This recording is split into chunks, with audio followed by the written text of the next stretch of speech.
O empregado e o empregador têm obrigações claras descritas na norma regulamentar número 6 e eu já te mostrei isso aqui nesse canal. Então, se você ainda não assistiu esses outros vídeos a respeito dessas obrigações, pause esse vídeo, assista as obrigações do empregado e do empregador em relação aos equipamentos de proteção e depois vem cá pra gente discutir um pouco sobre as obrigações do fabricante nacional ou importador desses equipamentos. Eu quero te mostrar a importância desse entendimento porque as empresas responsáveis por importar ou fabricar os EPIs devem seguir também uma série de obrigações que a própria norma regulamentar número 6 traz para que esse equipamento seja válido e possa ser oferecido para os seus empregados. Você que é empresário tem de conhecer esses termos, porque pode ser que você esteja comprando um equipamento que não tem validade ou não pode oferecer a proteção que o seu empregado precisa. E se você não observar isso e o seu empregado sofrer um acidente, você pode ser responsabilizado. Então é isso que eu vou trazer no vídeo de hoje. Vamos lá!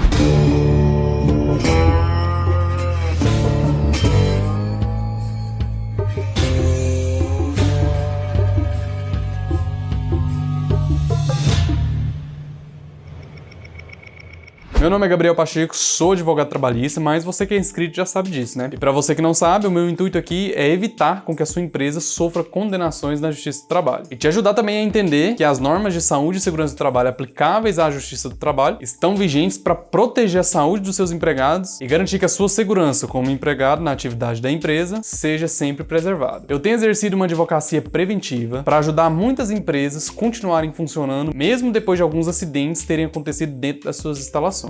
Essa assessoria preventiva pode fazer com que você feche as portas da sua empresa em razão de dívidas trabalhistas ou que você consiga se eximir de todo e qualquer tipo de responsabilidade caso haja acidente. E quando o assunto é acidente de trabalho, eu não quero que a sua empresa passe por isso. Se você que acompanha o canal e exerce alguma atividade que expõe seus empregados a algum tipo de risco, se você for condenado na Justiça do Trabalho, quer seja por descuido ou até má fé, mas nunca por ignorância, porque eu quero te trazer a informação aqui para você aplicar na prática do dia a dia da sua empresa. Se você seguir as normas de saúde e segurança do trabalho, você se exime da responsabilidade de ter que indenizar o empregado acidentado. Então preste atenção, tá? Vamos então às obrigações que o fabricante nacional ou o importador de equipamentos devem seguir para que os equipamentos fornecidos por essas empresas tenham validade jurídica. Em primeiro lugar, a empresa nacional ou importadora de EPI deve se cadastrar num órgão competente em matéria de saúde e segurança do trabalho. Então, se você compra um equipamento de proteção individual de uma empresa que não tem esse cadastro, esse equipamento pode não ter validade. Então preste atenção para você não ter problemas. Verifique com a empresa que você compra os equipamentos se ela tem esse cadastro no órgão nacional responsável por saúde e segurança do trabalho. Existem muitas fraudes envolvendo isso, muitas empresas que não têm esse cadastro oferecendo equipamentos por fora, e esses equipamentos podem não oferecer a proteção que o seu empregado precisa, e caso esse empregado venha sofrer um acidente, pode ser que a responsabilidade caia sobre você, o empregador. Somente as empresas que têm esse correto registro poderão solicitar a emissão do certificado de aprovação, que é o selo que garante que o equipamento que está sendo fornecido aos seus empregados tem validade jurídica e tem a capacidade de oferecer a proteção que a atividade do seu empregado exige. Tá certo, mas qual que é a importância disso? Eu já te expliquei sobre isso também no primeiro vídeo dessa playlist sobre saúde e segurança do trabalho. Só é equipamento de proteção individual aquele equipamento que possui o certificado de aprovação. Então, se você oferece uma luva para o seu empregado que não tem esse certificado, essa luva simplesmente é um adorno. Ele não serve para proteger esse empregado caso ele venha se envolver num acidente. A segunda responsabilidade, então, das empresas nacionais fornecedoras de EPI ou importadoras desse tipo de equipamento é solicitar a emissão desse certificado de aprovação. A respeito desse certificado de aprovação, eu vou fazer um vídeo específico para você, mostrando o que é, do que se trata, como é feito, todos os testes ali que antecedem a emissão desse certificado, fique tranquilo. Mas a responsabilidade da empresa nacional ou importador do EPI é solicitar o certificado de aprovação para que esse equipamento de proteção individual se torne um equipamento de proteção individual viável juridicamente. Então segue aquelas obrigações. Se a empresa tem o devido registro, ela pode solicitar a emissão do certificado de aprovação. Mas não basta o registro para que esse certificado seja dado. É preciso cumprir uma série de requisitos técnicos em cada equipamento para que um órgão responsável certifique de que ele tem validade. Se você fornece equipamento de proteção individual para o seu empregado sem certificado de aprovação, é a mesma coisa de você não fornecer equipamento nenhum. Se esse empregado acabar se machucando, a culpa é sua e você vai ter que arcar com dano moral, dano estético, dano material, pensionamento, enfim, é só dor de cabeça para você. Então preste atenção nesses detalhes, tá? Já a terceira obrigação dessas empresas que fornecem ou importam os equipamentos de proteção individual é solicitar justamente a renovação do certificado de aprovação quando este cumpre o seu prazo de validade. Vou te explicar sobre esse prazo prazo de validade quando formos discutir o certificado de aprovação em si, tá? Não basta que você compre um equipamento de proteção individual de uma empresa que tem o seu registro correto, não basta também que esse equipamento possua o CA, o certificado de aprovação, mas esse certificado de aprovação tem que estar vigente. Se você compra um equipamento com certificado de aprovação vencido, também não tem validade. E o sucesso da empresa é a atenção aos detalhes. Um detalhezinho desse pode colocar a sua empresa em xeque. Quero chamar a sua atenção para cada detalhe, justamente para evitar com que você sofra nessa área. E se você está gostando desse conteúdo, não deixe de se inscrever nesse canal, compartilhe esse vídeo para outros empresários para que eles se atentem aos detalhes também, tá? E a quarta obrigação das empresas responsáveis por fornecer o equipamento ou fazer a importação desse produto é fazer um requerimento junto ao órgão responsável de um novo certificado de aprovação quando as especificações técnicas de determinado equipamento de proteção individual sofrer algum tipo de alteração. Então o equipamento foi produzido, foi emitido um certificado de aprovação diante das condições técnicas daquele equipamento e posteriormente esse mesmo equipamento sofre alguma alteração na sua estrutura. Para isso é necessário um novo certificado de aprovação para atestar de que naquele equipamento há segurança capaz de proteger o seu empregado. Caso contrário, se foi emitido o certificado de aprovação e houve alteração na substância do equipamento e ele for fornecido para o seu empregado sem essa alteração do certificado de aprovação, pode ser que esse equipamento também não tenha validade. A quinta responsabilidade dessas empresas que fornecem ou importam equipamentos é pela manutenção de qualidade do equipamento. Então, uma vez que o certificado de aprovação foi emitido para determinado equipamento de proteção que será fornecido por determinada empresa, ela tem que garantir que esse equipamento de proteção não sofrerá alterações. Porque caso alterações ocorram, como na obrigação passada, ela deve solicitar o fornecimento de um novo certificado. Isso significa também que todo aquele lote de produção de determinado equipamento deve seguir as mesmas especificações técnicas daquele equipamento que foi enviado para teste como parâmetro de comparação para a emissão do certificado de aprovação. Porque os testes de qualidade não serão feitos em cada um dos equipamentos. É enviada uma amostra de um lote, os testes são feitos e o certificado de aprovação é emitido. E a responsabilidade da empresa que produz esse tipo de equipamento, então, é fazer com que todo aquele lote de produção siga as mesmas especificações técnicas daquele que foi enviado, analisado e aprovado pelo órgão competente de saúde e segurança do trabalho. Tudo isso para garantir que todos esses equipamentos forneçam a mesma capacidade protetiva para os seus empregados. Outra obrigação dessas empresas se refere ao cadastro delas nos órgãos de saúde e segurança do trabalho. Qualquer alteração nos dados cadastrais devem ser informados imediatamente para que esse banco de dados seja atualizado. Se esse banco de dados estiver desatualizado, o requerimento de certificado de aprovação pode ser prejudicado. Então, até nisso, quando você for comprar um equipamento, deve ser observado. Se a empresa que te fornece esse tipo de equipamento tem dados atualizados junto ao órgão de saúde e segurança do trabalho, para que ela possa emitir o certificado de aprovação e atestar que o equipamento que você fornece para o seu empregado tem condições jurídicas e técnicas de oferecer proteção. E uma vez que é proibida a comercialização de equipamento de proteção individual sem o certificado de aprovação, a obrigação do fabricante nacional ou importador de equipamento é sempre colocar à disposição do mercado equipamentos que possuam o certificado. Se não existe o certificado, esse equipamento é vendido como um equipamento comum, não tem a condição de equipamento de proteção individual. Isso não impede que esse equipamento seja vendido, presta atenção. Ele só não pode ser vendido como equipamento de proteção individual. Além disso, o fabricante tem que fornecer o equipamento com instruções sempre em português, acompanhado sempre de uma orientação sobre o uso desse equipamento, como se fosse um manual de instruções mesmo. Por mais que o empregador é responsável por instruir o empregado a respeito do uso correto desse equipamento, o fabricante nacional ou importador, que tem o conhecimento técnico a respeito desse produto, é o responsável por oferecer as instruções escritas na venda de cada equipamento. E não só isso, mas cada equipamento fornecido pelo fabricante nacional ou importador de EPI deve constar o número de lote de fabricação. Isso porque o empregado, no uso diário, pode perceber um defeito de fábrica nesse equipamento. E é importante que sempre que esse defeito de fábrica é informado ao fabricante, ele verifique se todos os outros equipamentos daquele mesmo lote sofrem também desse defeito, porque isso pode comprometer a segurança do equipamento, pode colocar a vida de empregados em risco e pode fazer a empresa se responsabilizar pelos acidentes que acontecem na empresa. Então você, como empregador, deve sempre verificar quando adquirir o equipamento, se existe algum tipo de reclamação por parte dos empregados que adquiriram no passado esse mesmo equipamento e se o seu equipamento faz parte do lote de produção daquele mesmo que foi reclamado. Veja o detalhe que pode colocar a sua empresa em risco. Preste atenção sempre nisso, isso é muito importante. Uma condenação por dano moral em razão de acidente de trabalho pode fazer sua empresa fechar. Então não compre equipamento de proteção individual em qualquer lugar, verifique sempre todas as informações cadastrais dessa empresa e também todas as qualidades técnicas do equipamento que você está adquirindo, tá? O fabricante nacional ou importador do equipamento também é responsável por avaliar a conformidade do equipamento de proteção individual no âmbito do SINmetro. Então ela é responsável por enviar amostras do equipamento de proteção individual para uma avaliação de conformidade. É uma avaliação técnica feita lá nos laboratórios do SINmetro para verificar se existe algum tipo de vício nesse equipamento. O próprio fabricante nacional ou importador é responsável por essa análise técnica. Ele detém o conhecimento técnico do produto e deve garantir e oferece a proteção que exige a atividade do empregado. Eu sei que são muitas informações, são muitos detalhes, mas como eu tenho dito aqui para você ao longo de todo o vídeo, é o detalhe que faz o sucesso da sua empresa. Então presta atenção nessas dicas, tá? Junto com a orientação a respeito do uso correto desse equipamento, que deve vir junto com o fornecimento dele, o fabricante nacional ou importador deve trazer também todas as informações técnicas a respeito da limpeza, conservação e higienização desse equipamento. Existem equipamentos que não podem ser higienizados de qualquer forma, com qualquer produto químico ou ser conservado em qualquer lugar. Então o fabricante que detém o conhecimento técnico a respeito desse produto deve informar também a maneira certa de se fazer isso. E por fim, e não menos importante, por uma questão de humanidade e inclusão, o fabricante nacional ou importador deve sempre fazer adequações aos equipamentos de proteção individual para pessoas com deficiência. Então, a partir de 2018, com a publicação da Portaria 877, é responsabilidade do fabricante ou importador do equipamento de proteção individual garantir que pessoas com deficiência também tenham condições de usar o equipamento de proteção individual, e esse equipamento para essas pessoas também deve oferecer a mesma proteção que para aquelas que não possuem nenhum tipo de deficiência. Até nesse sentido, pessoas com deficiência devem ser incluídas até nas atividades de risco. E como toda e qualquer atividade de risco exige o uso de equipamento de proteção individual, pessoas com deficiência devem ter esses equipamentos adequados à sua condição física para que esses equipamentos também possam oferecer a proteção desejada, tá? A NR6 acaba trazendo obrigações para todos, para o empregado, para o empregador, para o fornecedor, e quando qualquer um desses descumpre a sua obrigação, isso gera problemas imensuráveis. Problemas para o empregado, que pode ser acometido por algum tipo de doença, para a empresa, que será obrigada a indenizar esse empregado caso esse acidente venha causar algum dano a ele, e para o fabricante, caso ele venha descumprir alguma dessas normas que eu comentei com você hoje nesse vídeo. E eu já digo para você, as empresas que prestam atenção nesses detalhes que eu comentei com você hoje, que tem um corpo jurídico preventivo robusto, capaz de prever todas essas situações que eu comentei com você, geralmente não sofrem condenações na Justiça do Trabalho. Espero ter te ajudado em algo. Se ficou alguma dúvida, deixa aqui nos comentários que eu vou ter o prazer de te responder. Não se esqueça de se inscrever nesse canal. Compartilhe esse vídeo também para um colega seu empresário que exerce alguma atividade de risco, ou a atividade dele nem é tão de risco assim, mas é necessário tomar cuidado também com a saúde e segurança do trabalho, mesmo nas atividades que não oferecem risco, tá? É obrigação do empregado e do empregador manter um ambiente saudável e seguro, mas aquele que descumprir suas obrigações em relação às normas de saúde e segurança do trabalho será responsabilizado. No próximo vídeo a gente conversa um pouco mais sobre esse tema. Te aguardo lá então pra gente discutir. Um abraço e até a próxima.